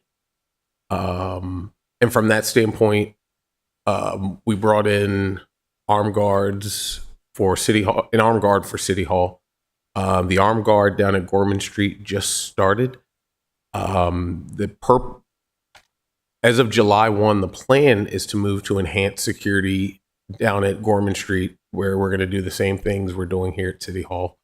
All visitors are going to go through a metal detector. They're going to be screened. They currently do sign in. I get a weekly report of everyone that came into the building, the purposes they were here. I don't know, hopefully that answered some of your questions. I don't know if you guys have. I think, yeah, I mean, my sort of question there was, I can understand why we want to have an armed guard if there was something bad to happen, but it's all of a 15-second run from City Hall to Gorman Street. For you. Well, for the guard. I mean, whoever we're employing as a guard would presumably be able to go between those two. So I'm trying to scrutinize every penny here. Is it really worthwhile to have two distinct guards in these two buildings that are next to each other? So I think if you're going to do enhanced security and metal detectors, yes. And I will say, I can speak firmly. City of Annapolis was the last government building in the city to implement metal detectors. If you go to Anne Arundel County's on Calvert Street, just to pay your water bill, you've got to go through a metal detector. So it wasn't, and for me, taking health, security, and safety very seriously. I think everyone should be able to feel like they're in a safe environment. Nobody should have to think, hey, is the security guard going to be notified in time to come down here to interact with a bad actor? But like I said, I think going off of the previous recommendations, to have a security guard there, armed or not, to man the metal detectors was important. So that's kind of why we went there. And we can revisit. I know once we get Shaw Street, we're going to have a guard there. We can revisit, after we've got all three locations implemented to see what that looks like, what changes we can make. And I wasn't going to ask this before because it's kind of pedantic, but I'm just a little surprised that 180,000 covers 3.5 full-time positions. That seems correct to you? Mhm. Okay, just double checking. Anything more on this topic? May I just add anecdotally, we had a situation here with a gentleman who came into our buildings and harassed our staff on an ongoing basis who had to be monitored. And if we had to rely on someone to run from Gorman Street over here to the finance window, too late. So I think that what we've been presented is a precautionary actions, and I think that we should not hesitate to approve enhancements to our security. Not in today's day and time. Shouldn't be making. Thank you for coming over here, Corey. Appreciate Oh, it. no problem, guys. I'm sorry, you didn't have anything more, Alderwoman. And can you get back in 15 seconds now? I'm just asking. That's what I'm saying. All right, where were we? We were on finance. We were just about to start finance, and I think that's Yeah. probably going to be our last one for the day, and then we'll jump into all the other ones Okay. tomorrow. I wonder, is finance going to be too big for us to get done in the next 18 minutes? I'm not sure planning and zoning will be much easier. I don't think it'll Let's be bad. let's I go think through. so. Yeah, let's do finance. All right, finance. I'll just open the floor for any potential amendments. I feel like this was one of the ones that we had the fewest questions about, actually. Well, community grants is in this department, and we do have that. Alderman O'Neill, did you send us a new list, or is it in the? I updated on the drive.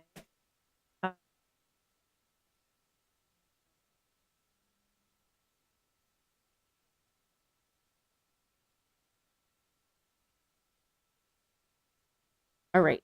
So one question I had is in our book under it's Appendix E. Can you find community? Under Tab A, Appendix E. yeah, sorry, tab A, Appendix. There is the grant applications have been organized into service categories outlined in the city code, and there's the FY25 adopted, FY26 grant request, and FY26 committee recommendation. But that differs from what's in the Google Drive because it's called FY26 committee need and FY26 committee recommended list. Recommended list, the need list matches Appendix E, but the recommended list does not. So I just wanted clarification from Buckland on. Yeah, that other column should have been removed. So the initial Which column? Yeah, when the committee initially had met, we ended up with a miscommunication about the amount that had been set aside. And so that initial that column that should have been removed, they had noted both things of like, well, here's the amount that we thought we had to work with, but preference would be something different from that. And we had clarified with budget the actual amount, and which is the numbers that match, right? So the actual amount is $417,500. Yeah. Okay. So that's actually what corresponds to committee need, not to committee recommended. Correct. Okay. So the recommended Is should the be column hidden. should be out. Okay. Correct. So I went through. Because that was the initial, we thought we only had this much to work with. Okay. So what I've done is I've made the finance committee suggested, recommended, but I can make some changes because we're actually 17,005. The committee needs just. There are, I believe, I have to do amendments, which I'll do for Trishro, adding funding for 2 organizations, Flex the Chesapeake, Kentucky Celebration. So I put them into the spreadsheet so that they were line item, but I'll make them.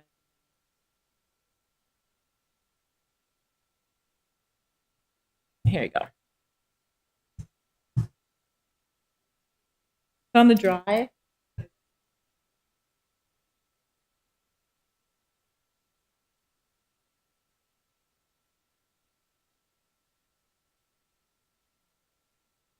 Find it.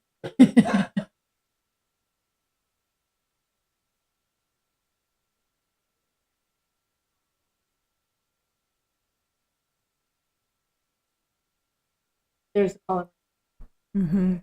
to the far right. Is that the yellow column right here? Finance. Yeah. And this one is, That's okay, so the second yellow one. Adopted. yeah. So we really need the first yellow column so that our colleagues see what changes that we made.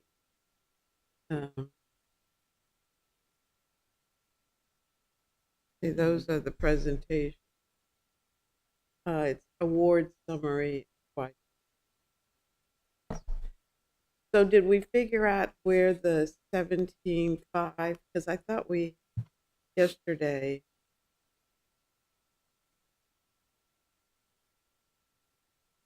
I can go back through when we walked through. I was using need.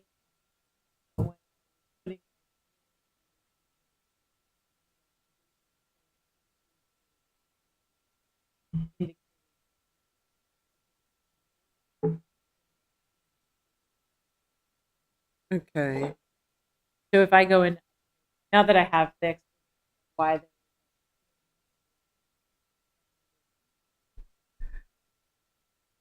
I see part of the change. Well, I'll go through what for her book back. You can see what I'm talking about. H2 for life. It's in the drive. Award summary. you guys talk about it. Oh, okay. We're taking completely the funding for social service. I see that's is the significant difference because the committee had awarded them 20,000, and we were taking we're taking that completely away. no didn't Under homeless and addiction programs, I am seeing 0 for got 10. County Department of Social Service. We reduced it down. Right, but this shows 0 in the chart. Well, nope. Sorry. How can I collapse these columns? I can see what I want. Okay, so it is 10. I'm just trying to find the difference so we don't lose anything. I think the difference. We've increased CASA, correct, to 4,500.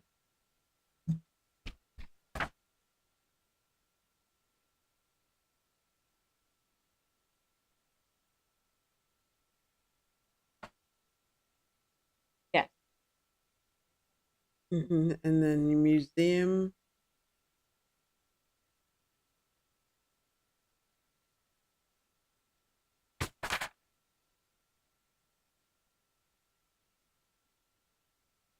We decreased the museum. Okay. And then the Banneker Douglas, did we increase to 10?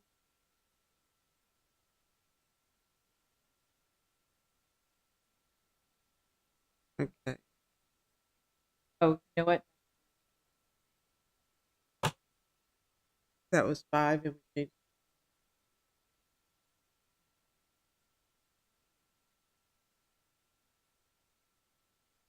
And then contingent pay 5.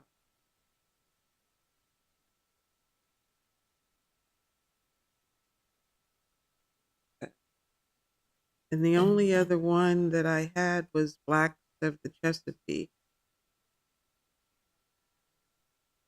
And we went to 4. Is that right? Yeah, that's an amendment.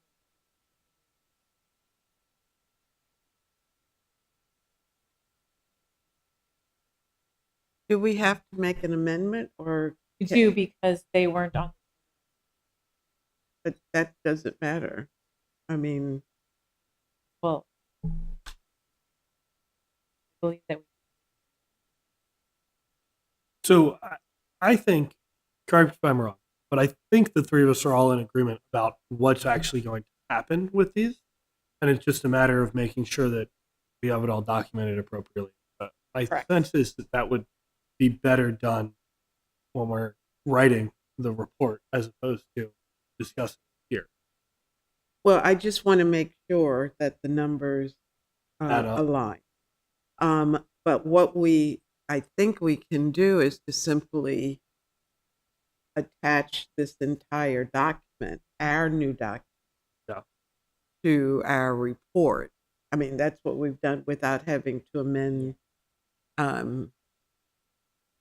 making an amendment for each of the changes. Right. Um, So we'll in our report add the changes that we've worked through and suggest as part of our report that it be that the adopted as a whole. yeah, exactly. So I'll just make a motion that the changes that are reflected in the spreadsheet award summary FY26 community grants.xlx that we're all looking at here, that we include those changes to community grants as part of our in whole as part of our recommendation. Okay. Is there a second to that? Second. Okay. My only question, and it's not a question, I just want to make sure that the bottom line is the same. Right. Yeah, it will. four I will- 417,500 is the total amount that was built into the budget. So yeah, So what's our total? right now, based on what's entered, it looks like 404. So there's a little bit of room for some. So it's addition. 404. Is that Mhm. we just added 5? Right. So that makes it 409. No, it's 404 because we didn't add. I had Okay. I had put them in. You were- So Okay. there's 13,500 left. I will go back. Make all. I can see a couple.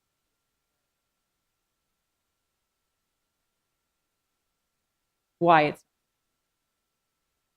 because I was using the wrong column from. Well, I just want to say thank you. Yeah. Yeah. 'Cause- So I think we're all in agreement on our intent here, and as we're actually putting together the report, we're all looking at the same document and it's writing. Mhm. I think we can make sure that all those. But ultimately, we're not changing the total amount of community grants, but the motion is to include in the budget in our budget report the amended table. So there was a Yes. second Yes. to that. Is everyone in favor of doing it? All those in favor say aye. Aye. Aye. Oh, I guess I don't need to tap the gavel. All right. Anything else on finance department? So I'll look through it also, and we'll see what we can come up with tomorrow. Yeah. Okay. I think we said the consulting services portion made sense. We talked through that.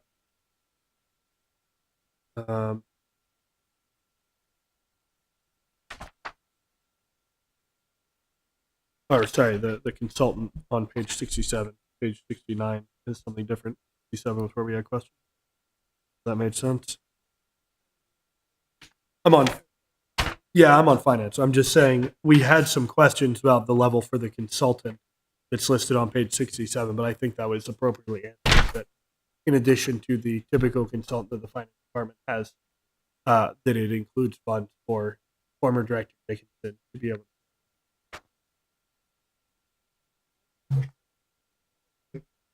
Yeah, go ahead.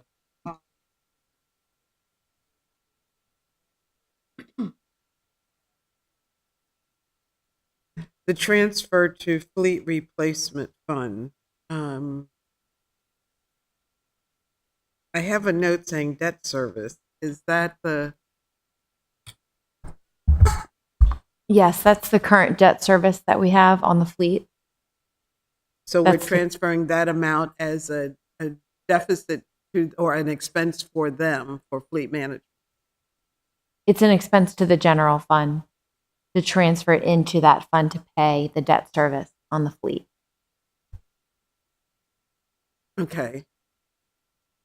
It's not an enterprise fund. It's part of the general fund. So I guess I'm just not clear. Do we usually transfer debt service to the respective department? I guess I'm not sure the question. You're correct. It's not an enterprise fund, but it is an internal service fund. So it is still accounted for independent, not independent, separately. It shows in a different place within the accounting. And so that transfer is there to cover that. So it is a little bit of an internal transfer. You guys can explain that way better than I. I guess I'm just not used to seeing debt service. No, we do it every year. So this is going to be it's an expense and non-allocated. It's going to be a revenue to fleet for them to be able to pay Okay. their debt. Got it. Thank you. All right. Any additional discussion or recommendations for finance department? Seeing none, I think we're running up to our close for the day. So that means that tomorrow we have planning and zoning, we have police, fire, OEM, public works, rec and parks, and transportation. I think that's a tall but doable order tomorrow. And then I don't know to what extent do we want to cover the capital budget tomorrow. That's something that is in our report. So I think maybe I'll suggest that tomorrow we plan for a somewhat longer meeting. I forget what's exactly on our schedule, but We do have a environmental matters meet tomorrow afternoon at 3:00.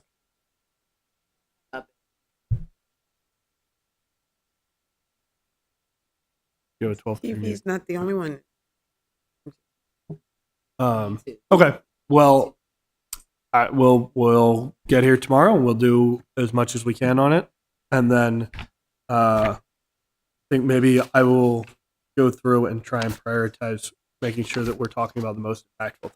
I know we're going to want to talk about capital projects, so maybe we start with that tomorrow. So, Mr. Chair, we're not clear on the report. Do we have pieces of the report to put together? Yeah, so we do have a draft of the report based off of last year's, but there's, I think, a lot of work that needs to get done by staff to update some parts of it from last year. So the things like where it says good news and bad news, good news and challenges, whatever, a lot of that stuff just needs to get put into there. And Who- then, By whom? oh, we need to do that? Okay. Well, so, I mean, a lot of that is that's information that we have already, right? We have that good news and challenges from each one of them. So it's a matter of just making sure that it actually gets in there. And then, of course, we need to do the recommendations, which are what we've been talking about. Do you want to split up?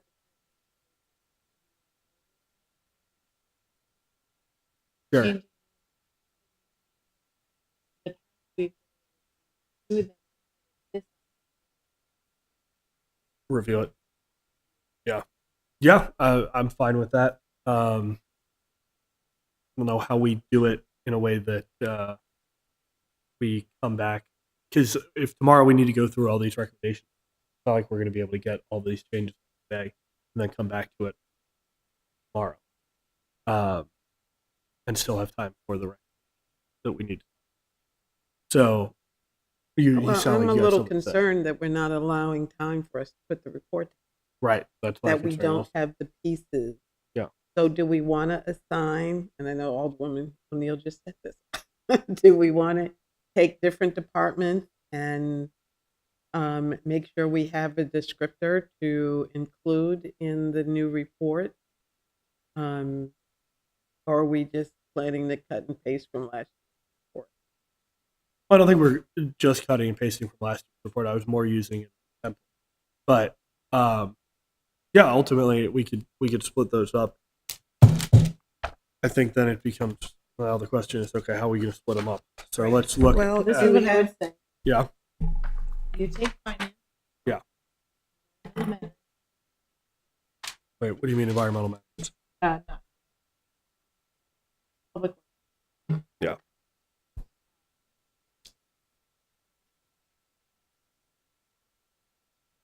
Feel like you often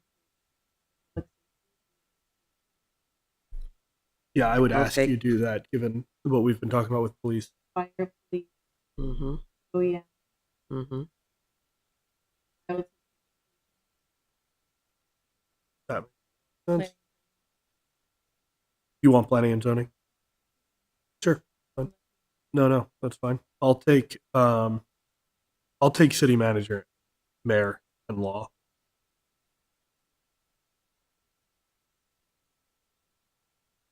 do.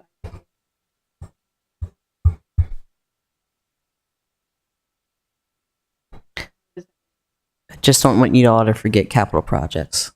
I figured I would put that under public works. Yeah.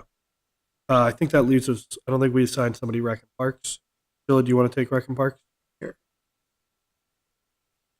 I'm sorry, Carmen. You said you do ITS, right? Okay. That's funny. We don't have central services. Hey, that's something we should do on the city manager's chart. Should reflect the new department, central services. Cover. And you're doing HR, right? HR wasn't on the list. Carmen, you're doing HR? Okay. So that gives me law, mayor, city manager, public works, finance, and then Carmen's doing central services, human resources, ITS, and transportation. Oh, and planning and zoning. And then Sheila, you're doing fire, OEM, rec and parks, and police. Good? That at least Yeah. organized. So that it'll Yeah. streamline.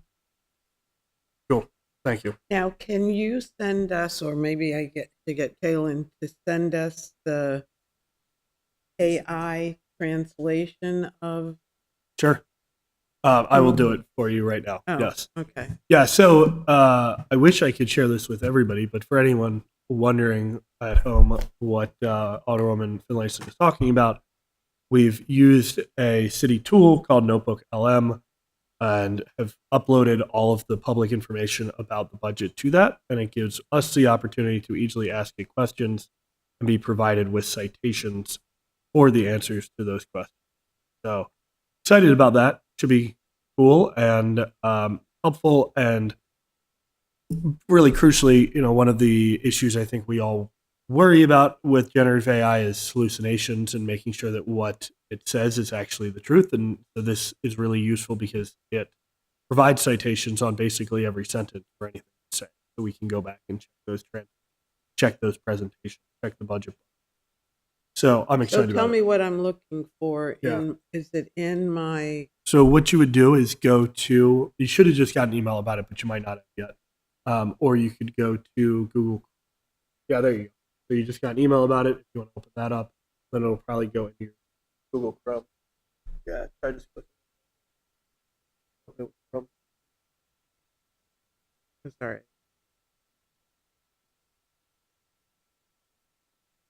Here's what's that? See. What's the program called that you use? Oh yeah, Jake, I'll share it with you too. It's called Notebook LM.